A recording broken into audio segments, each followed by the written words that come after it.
Alright, so hi. For those of you who don't know me, I'm Jesse Pullman. My cameraman is the great Jason Bass. And this is my address in Freeport.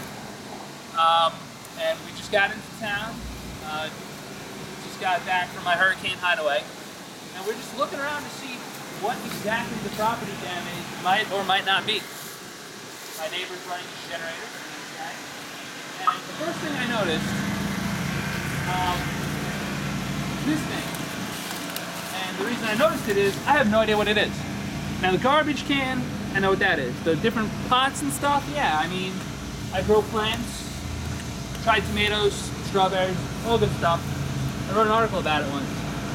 But I've never seen that thing before. I have no idea what that is. But it's definitely retaining water, so I'm guessing it's a bucket of some sort that just happened to go up.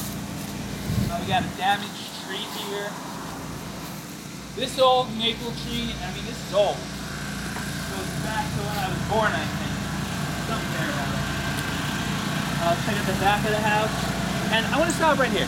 You can see the water line.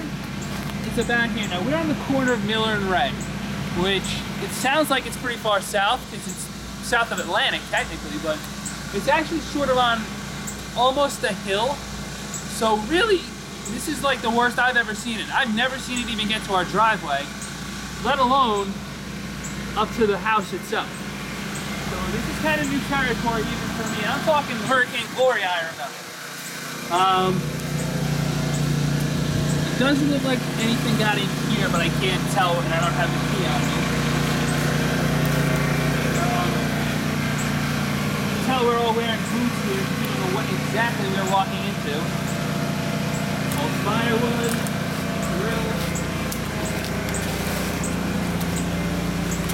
Again, we're just trying to get a bearing on what the damage on the outside is first.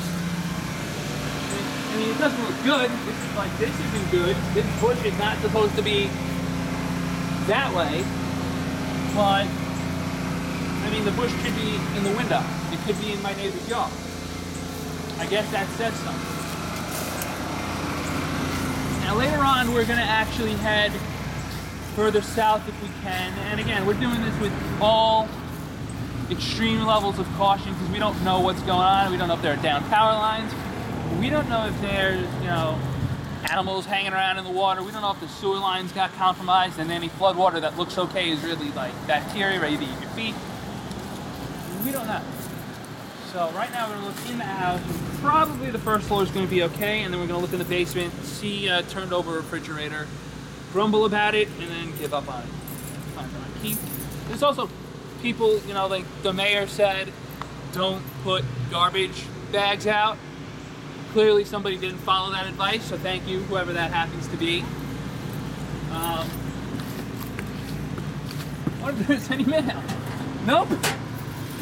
Either my old man got it already or nothing.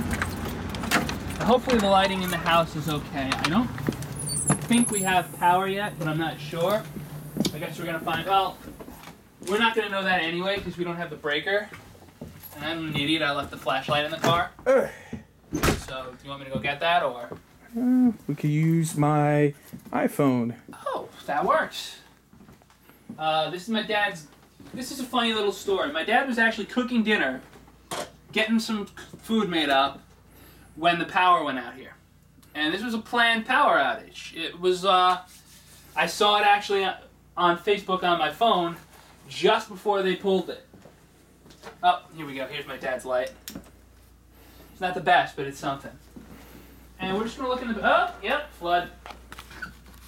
I don't have a ruler. Oh, wow, look at that. It's not wet, but it is scraped up. So something probably got it before the flood. And the best way to try to judge how high up it is, because we don't have a ruler, we're not going to play those games, is to just see how many steps are still wet. And we are about 1, 2, 3, let's call it 4, maybe the 5th step got wet. So you look into this and you're like, oh hey, that's not that deep. That right there is at least 3 feet of water, which means I'm not even coming close to it. But at its height, it was probably 5, 6. I mean, you really can't tell what's in there. Water distorts light. So let's get as close as I can and just try to peek around the corner real quick. Check, make sure that's secure. Yeah, I mean, we got boxes floating around all over the place. We had old records stored down here we couldn't save. A couch floating around. I mean, this was a couch with a bottom, like a rum runner bottom, with all sorts of stuff in it. And this is just, like, I mean, look at that. I guess maybe it's only 2 feet of water. But that's also an extension cord that you can see that's, last I looked, was plugged in. It's a good thing my dad flipped the circuit breakers before everything went south. But, I mean, I don't know if you can reach around in there and see the chaos. I don't know if you want to try. Okay, let's try. Let's move. Let's try, yeah, switch up. Let's see what's going on. And we're lucky, because like I said, we're pretty high up. We're relatively secure. There are people that, and we're going to see this later probably, I don't want to say hopefully, but probably. We're going to see people, you can look the other way if you want. And you remember that couch, that how many years that's been there? Yep. How much that's gone through? Oh yeah, no more Triopoly down there. In fact, I'm concerned because Triopoly was down there. It was elevated, but you never know, man. You never know. So, we're probably going to see houses that were, if we can get down there yet, that were, you know, first floor. I heard of people, I don't know how accurate this is, I don't know if they were just messing around, but I've heard of people that they were up on their rooftops calling for 911 trying to get through. And they could have just been messing around with people. They could have just been, you know what, I had to leave this